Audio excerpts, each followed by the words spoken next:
Hi everyone, welcome back to Rock Your Living Room. My name is Colin and this is a channel dedicated to helping you learn to play songs you like on the piano as fast as possible. Today I want to put out a basics video. This is going to be more of an introductory for those who are newer to the piano. I want people to be able to use this even if they're newer, so this is kind of my attempt to make this more accessible for all levels of musicianship and piano skill out there, even if you're relatively new.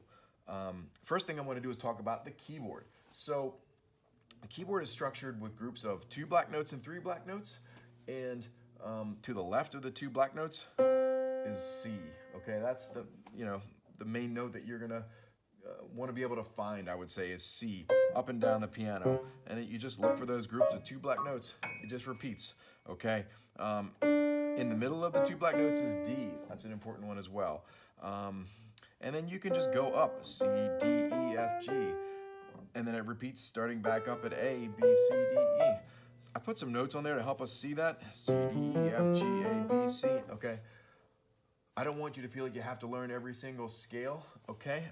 C major scale is a good one to start with. And what I want to do next is talk about chords, okay? Because that's really one of the key elements to playing in the groove style, is knowing how to play chords. And the chord is the first note, the 3rd note, and the 5th note of the scale. So in the key of C, C, D, E, F, G, it's C, E, and G. That's your C major chord or your C major triad. And the root of the chord, an important term is called the root, is C. Now, that can be inverted, where we play E, G, and C that way. It's the same 3 notes, but we move the C up here and do it again there. Those are called inversions before we get back to root position. But the main thing to know is that the root is the name of the chord. So if I say C major chord, C major triad, D major triad, the root is going to be the name of the note, C or D, whatever is the bass. It's also generally going to be the lowest note, and the bass is going to be playing that note, which is what your left hand is going to play. So if we're playing D major chord, in the right hand you're going to play that triad, the 1st, the 3rd, and the 5th, and the left hand is going to play the bass note, the D, the root, the 1, we also call it the 1, or the beginning of the scale. I hope that makes sense. Let me know if you have any questions, but I just wanted to clarify that. Because I say a lot of these things in the other videos, and I want to make sure that you have some knowledge of it so that it's not all foreign. And I put these letters here, hoping that it would make it easier to see them in this video and in future videos. So, the next thing to know is measures and beats. So, every measure should have 4 beats. Most of the songs that we work on are going to be in the time signature of 4/4. You don't need to know all that, but what you do need to do is be able to count 1, 2, 3, 4, 1, 2, 3, 4, and keep it steady, because that's almost all of our songs are going to require some counting. So practicing with a metronome is a great idea, and 1, 2, 3, 4, 1, 2, 3, 4, 1, 2, 3, 4, 1, 2, 3, 4. Counting while you play will help. One thing that I did want to talk about for this specific Sweet Home Alabama example was, if you play D major chord, okay, you want to get comfortable with that, and then you kind of have to get comfortable moving it down to C major chord. That might take a little practice, okay? So you get comfortable playing the D major. We're going to play different rhythms with that, and then moving it down to C major. Okay, but it's always 1st finger, 3rd finger, 5th finger. Okay, it's very important. It's also called an arpeggio. If you break it up, 1, 3, 5. If you play it together, it's called a chord, okay? So what's important to know is that then to move down to the G chord, that's a long jump, okay? C to G might be hard to do.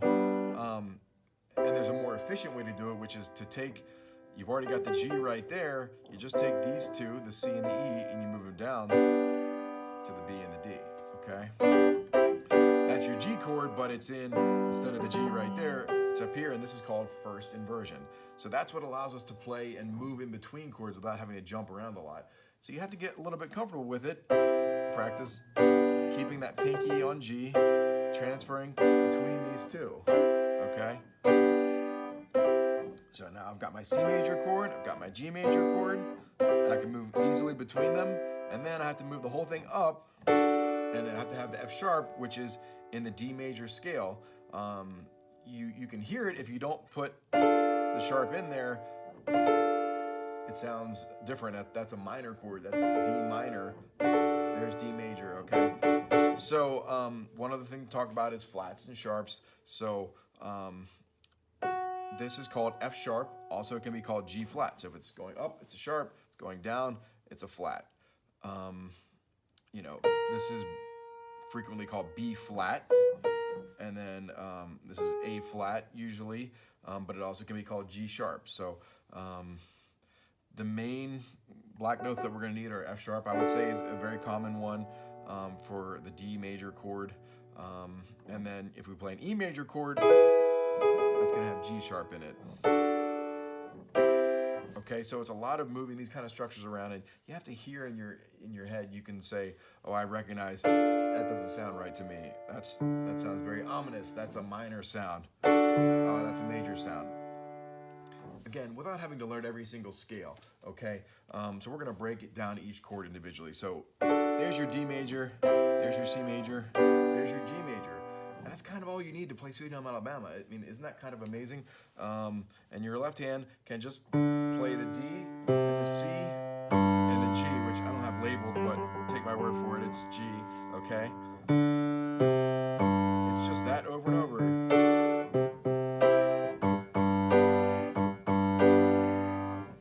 And that's Sweet Home Alabama, and that's your introduction to basics on the piano. I hope you got something out of this. Let me know if you have any questions. Like and subscribe. Thanks so much.